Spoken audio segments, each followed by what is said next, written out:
esta oportunidad vamos a hablar de generalidades del tendón, de las tendinopatías en particular. El manejo de la tendinopatía es muy desafiante en medicina deportiva.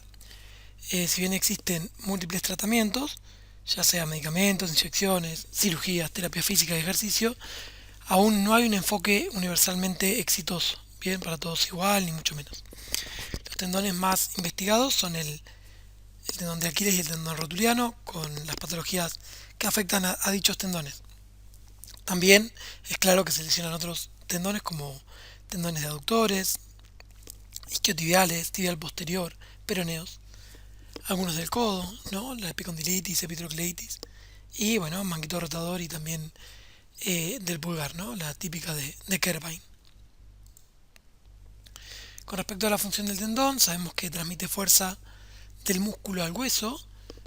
La rigidez depende del colágeno fibrilar y el área transversal que tenga el tendón. Sabemos que el tendón también se adapta al entrenamiento aumentando la sección transversal con tiempos más prolongados que el músculo y en menor medida, claramente. Almacena y libera energía elástica, reduciendo de alguna manera lo que es el costo energético metabólico, por ejemplo, de correr hasta en un 30%. Tendones muy flexibles o muy rígidos, siempre los extremos, incrementan el riesgo de lesión. Exceso de almacenamiento o transferencia inadecuada de fuerza es lo que ocurre con estos tendones, ya sean muy flexibles o muy rígidos. Con respecto al tenocito, a la célula del tendón, responden a la carga mecánica por estos mecanismos que también ocurren en el hueso, como los mecanismos de mecanotransducción, donde hay se sensa un estímulo y bueno, si el estímulo fue lo suficientemente importante, el tendón va a buscar con el descanso, la buena alimentación y demás, genera adaptaciones. Es decir, aumenta la síntesis de colágeno. La regeneración tras una carga intensa puede tardar de 2 o 3 días, más cerca de 3. Obviamente que dependerá esto de carga intensa de cada persona, ¿no? Es decir, la definición de alta carga es súper individual y variable según el nivel atlético de cada persona, deportista o no. Lo que puede ser una carga alta para una persona sedentaria quizás sea una carga que esté por debajo del umbral de generar ningún tipo de estímulo o adaptación para una persona de alto rendimiento. Múltiples cargas intensas sin tiempo de recuperación terminan siendo dañinas, ¿no? Es decir, es importante esto de la regeneración del tendón tras una carga intensa que puede tardar hasta 3 días, ¿no? Con respecto a progresión a tendinopatía, se considera una respuesta mal adaptativa o sobrecarga común tras un pico de entrenamiento o cambio brusco de la carga. Eh, una sobrecarga o respuesta mal adaptativa se puede dar entonces tras un pico de entrenamiento, una carga muy alta puntual, o un cambio brusco de la carga. Bien, veníamos entrenando con X intensidad y la subimos abruptamente, o algún pico también importante de entrenamiento. Existen factores de riesgo extrínsecos e intrínsecos que incluyen, perdón, lo que es entrenamiento, calzado, el terreno, la técnica, la fuerza muscular, movilidad y la biología del atleta. Ahora lo vamos a ver. El término maladaptativa destaca que el tendón no responde correctamente al estímulo mecánico, entrando en un proceso degenerativo en lugar de repararse y reforzarse. Entonces acá tenemos algunos factores de riesgo. Estos son los extrínsecos. Este es muy importante, el cambio rápido en el volumen. Volumen puede ser en cantidad de repeticiones si entrenamos con sobrecarga, en distancias recorridas si nos referimos a correr, por ejemplo. Frecuencia, ¿no? Cantidad de estímulos, intensidad del entrenamiento, o sea, cambios rápidos en estas variables. Por ejemplo, se da mucho en las pretemporadas o en el reinicio del entrenamiento tras una lesión prolongada de algún deportista. Y bueno, cómo se maneja, cómo se gestiona. Básicamente hay que espaciar adecuadamente las actividades que incluyan alta carga en el tendón, ¿no? Especialmente en atletas con antecedentes que ya hayan tenido antecedentes de dolor tendinoso. Cambio de calzado, cambio de marca, de modelo, una zapatilla, un botín gastado, no adaptado, tipo de suela, ¿no? Tapones, en fin. Entonces acá el manejo gestión, tener varios pares de calzado sería lo ideal, que se adapten bien al atleta o al atleta, rotarlos a estos pares también para no usar siempre el mismo y optimizar la interacción entre el calzado y la superficie. Cambio de superficie en relación con lo anterior, no es lo mismo en pendiente, eh, superficies inclinadas, declinadas, en arena, en asfalto, en pasto, sintético. Estos cambios de entonces de superficie también hay que introducirlos de manera gradual y no de repente pasar a una pendiente cuando y hacer mucho volumen cuando no se venía trabajando. Cambio de equipamiento, bueno, esto por ejemplo el tamaño del grip en el agarre de la raqueta, específicamente en un deporte, no el tenis. Tensión de las cuerdas, peso del implemento.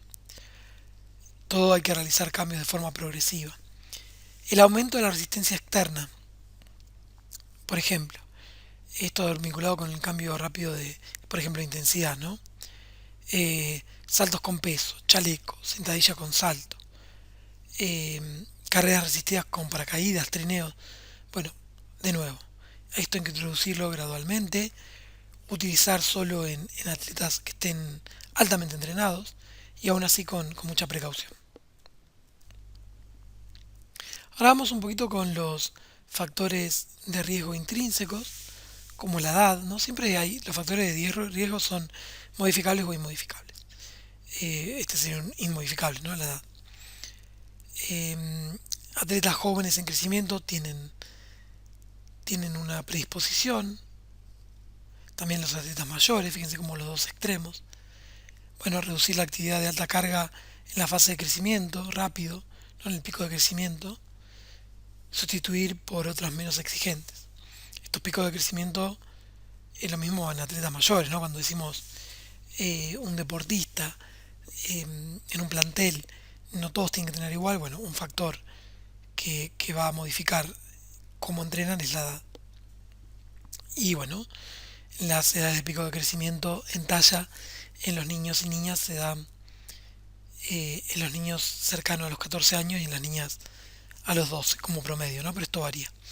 La composición corporal, el aumento de grasa corporal, como es también el aumento de masa muscular. eh, el aumento de grasa en general no es deseable en ningún deporte. El de masa muscular sí, hasta ciertos límites, ¿no? Pero bueno, estos aumentos de masa corporal, ¿no? De masa corporal a expensas de la grasa o del músculo de ambos, también puede ser estresante para los tendones del tren inferior, que son los que trasladan el peso corporal. Entonces, optimizar la composición corporal, tener en cuenta estrategia de alimentación y ejercicio, evaluar los efectos negativos en atletas predispuestos a dolor tendinoso. Factores anatómicos, por ejemplo, fricción del músculo plantar sobre el Aquiles medial, ese músculo que a veces es inconstante, ¿no? De la pantorrilla posterior. El tendón tibial posterior corto, ¿no? Son factores anatómicos. Estenosis del túnel tarsiano, la rótula o patela alta inestable. Esto genera sobrecarga eh, desigual del tendón rotuliano, por ejemplo. Como, bueno, manejamos, gestionamos, manejo cuidadoso de factores de riesgo modificables, uso de vendajes, ortesis, rehabilitación con ejercicio, bueno. Genética, predisposición genética a tendinopatías, características musculoesqueléticas. Acá entra en juego también lo que es movilidad, fuerza deficiente, evaluar y abordar déficits específicos de fuerza o movilidad según el caso. Técnica, caer o impulsarse con el antepié genera mayor carga sobre el tendón rotuliano. Pronación excesiva o rápida genera tensión medial del Aquiles. Bueno, después algo específico en el tenis, ¿no? Y en el béisbol. Cambiar la técnica progresivamente, adaptar el calzado, reducir otros factores de carga, todo esto para manejar las cuestiones técnicas. Acá vemos algunas de las tendinopatías más frecuentes, qué tipo de movilidad está limitada, qué movilidad es excesiva y dónde habría debilidad muscular.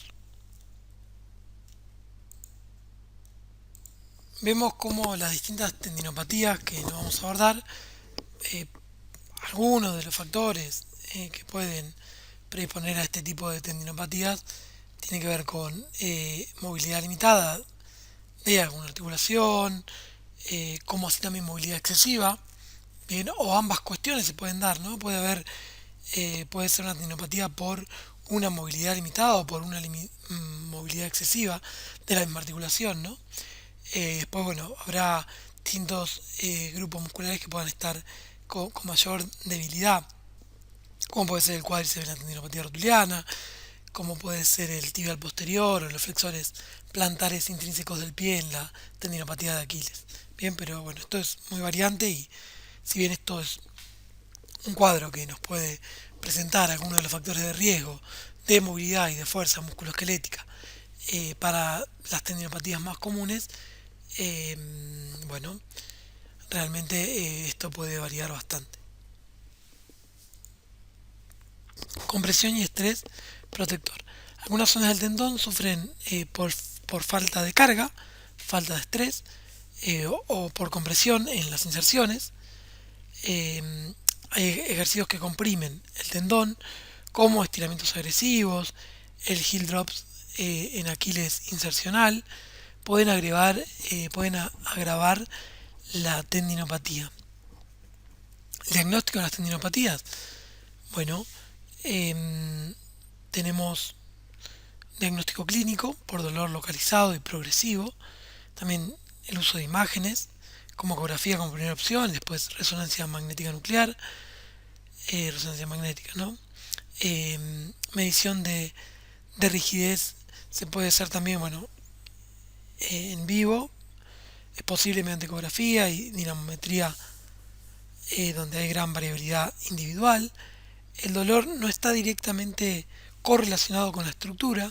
Muchos tendones estructuralmente anormales pueden ser asintomáticos o viceversa. Etapas o estadios de la tendinopatía. Bueno, ahí se han descrito estas tres etapas, como es la reactiva, la repair o reparación parcial y la degenerativa. En este caso, cada una tendrá distintos factores o variables que podamos asociarla. Por ejemplo, la reactiva tiene alta irritabilidad, la reparación parcial moderada y la degenerativa baja moderada. Con respecto a la clínica y la edad, la reactiva más aguda y en jóvenes, y en el caso de la reparación parcial, subaguda 20-35 años y la crónica o degenerativa, perdón, la degenerativa es crónica de los 30 y 60 años. Por último, la capacidad de reparación en la fase reactiva es plena, es más limitada en la parte de reparación parcial y muy reducida o nula en la parte degenerativa. Los gráficos son lo mismo, este tiene un poquito más de información, donde podemos ver un tendón normal que recibe una carga óptima, genera adaptaciones nuevas y se fortalece, ¿no? Por otro lado, si este tendón no recibe carga, disminuye la capacidad tendinosa y si luego se lo somete a una carga excesiva, sumado a que tenga más o menos factores de riesgo intrínsecos o extrínsecos, generará una tendinopatía reactiva. Bien, lo mismo que una carga excesiva para un tendón normal, ¿no? Acá con una carga ya menor, ya es una carga excesiva, acá tendrá que ser un poco mayor. Entonces entre una tendinopatía reactiva que puede generar un tendón que falle en su reparación y entra a una tendinopatía degenerativa. Bien, de nuevo, si le sigo sometiendo a cargas excesivas, entra especie de etapa reactiva ya estando en fase degenerativa. Pero bueno, si modifico la carga y una modificación óptima de la carga, esto se puede revertir en sentido opuesto, llevando a de nuevo un tendón normal, ¿no? Que sería como un poco ver las etapas que vimos acá, reactiva, reparación parcial o degenerativa, bien, como que queda este fallo en la reparación en el medio, pero bueno, degenerativa y reactiva, ¿no? Nos quedan como estos dos estadios y este queda un poquito tapado, ¿no? En cuanto al manejo del dolor y la rehabilitación, el dolor tiene origen multifactorial, puede ser, bueno, por la carga, fuerza, biomecánica, adiposidad central, actitud hacia el dolor, ¿no? El dolor no es solo por receptores periféricos. El dolor, bueno, obviamente hay que individualizarlo. La rehabilitación, perdón, el dolor también, pero la rehabilitación hay que individualizarla, controlar la carga, cuáles de los factores de riesgos intrínsecos o extrínsecos son modificables, fortalecer los músculos sin sobrecargar el tendón. La sobrecarga del tendón debe ser controlada y espaciada.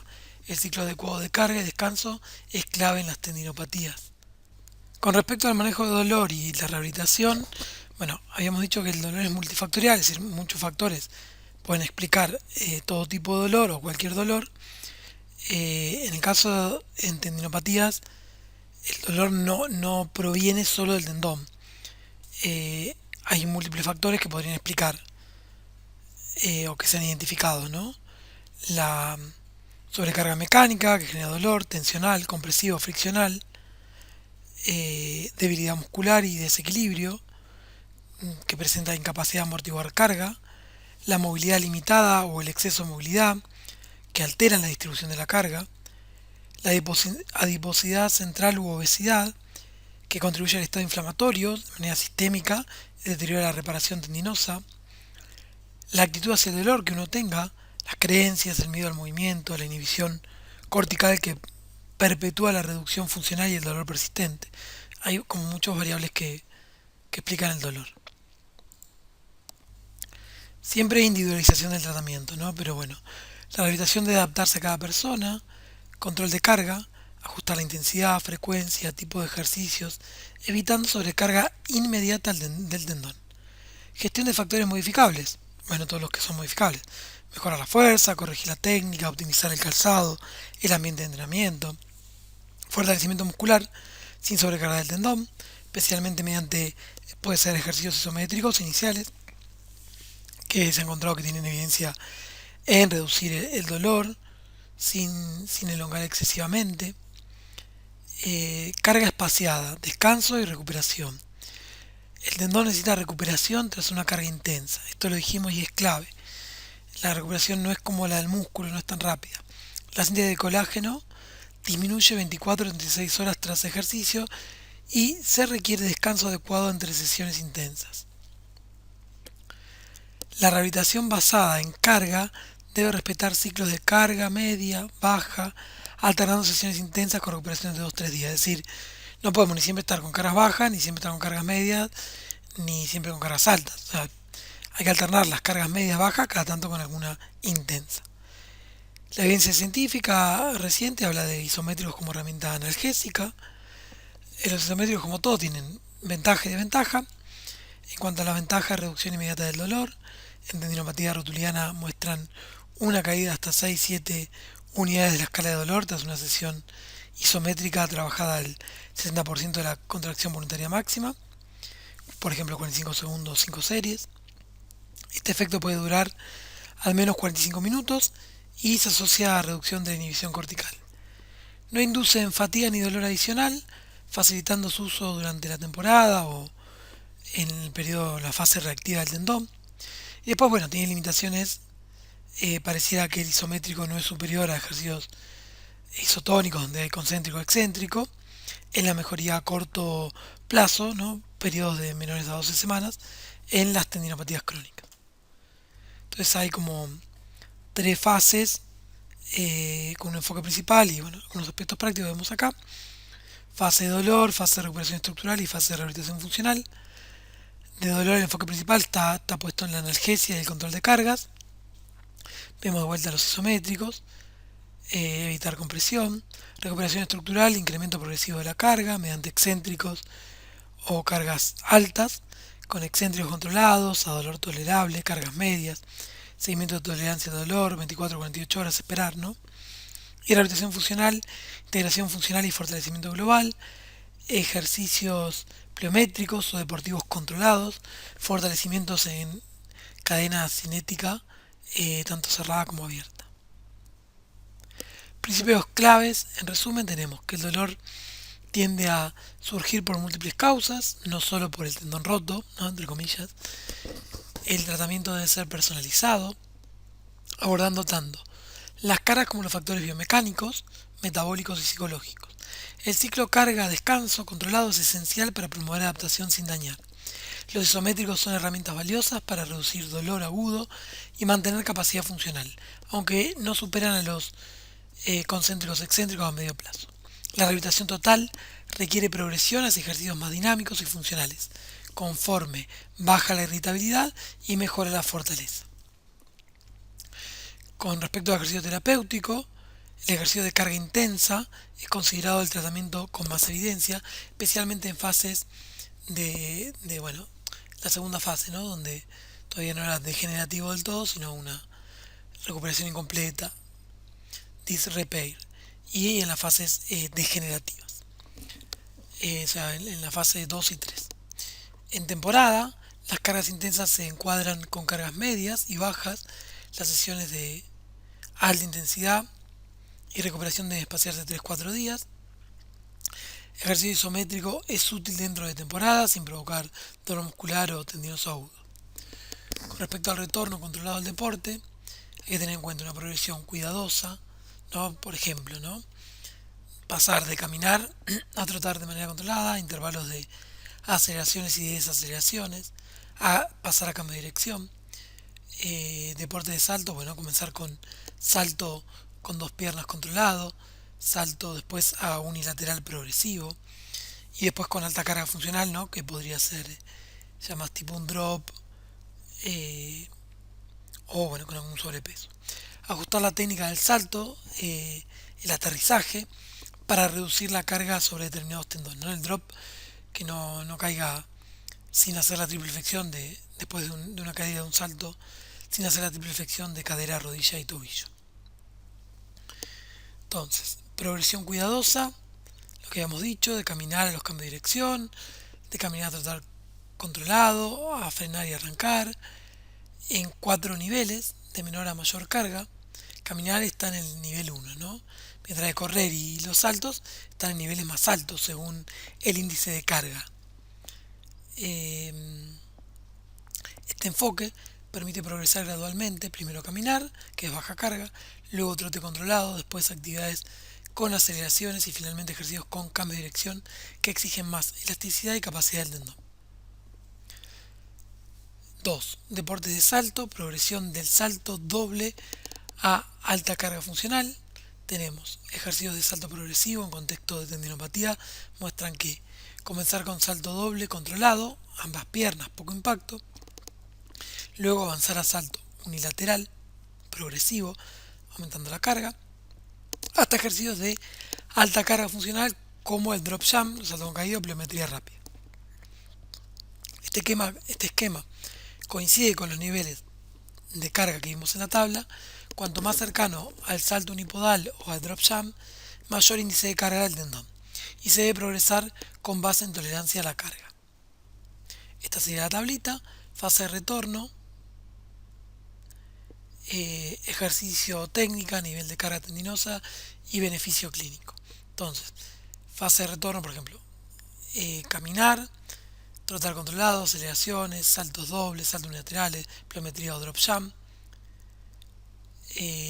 pasos sin apoyo intenso, nivel de carga muy baja, beneficio de inicio seguro sin irritación, ¿no? Todo está línea.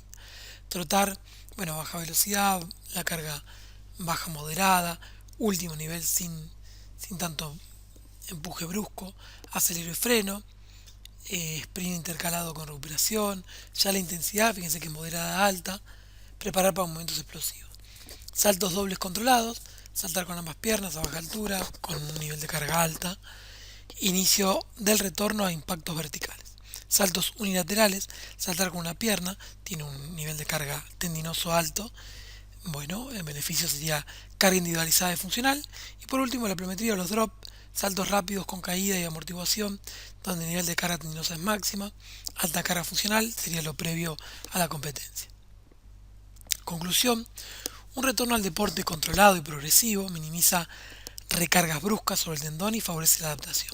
La secuencia de caminar, trotar, acelerar, saltos controlados dobles, unilateral, llevarlo hacia lo más funcional está respaldada por datos de cargas mecánicas sobre el tendón. Ajustes biomecánicos como la técnica de aterrizaje, el uso del pie, flexión articular, son imprescindibles para moderar la carga en tendones específicos. Esta progresión protocolizada reduce el riesgo de recaída y facilita la transición a rendimiento competitivo sin dolor. Como consideraciones finales, el manejo temprano, incluso si parece excesivo, es esencial para evitar la cronicidad. Es decir, ante las primeras molestias hay que empezar a parar, ¿no? De alguna manera. Una primera tendinopatía reactiva bien gestionada es mejor opción que una lesión crónica persistente.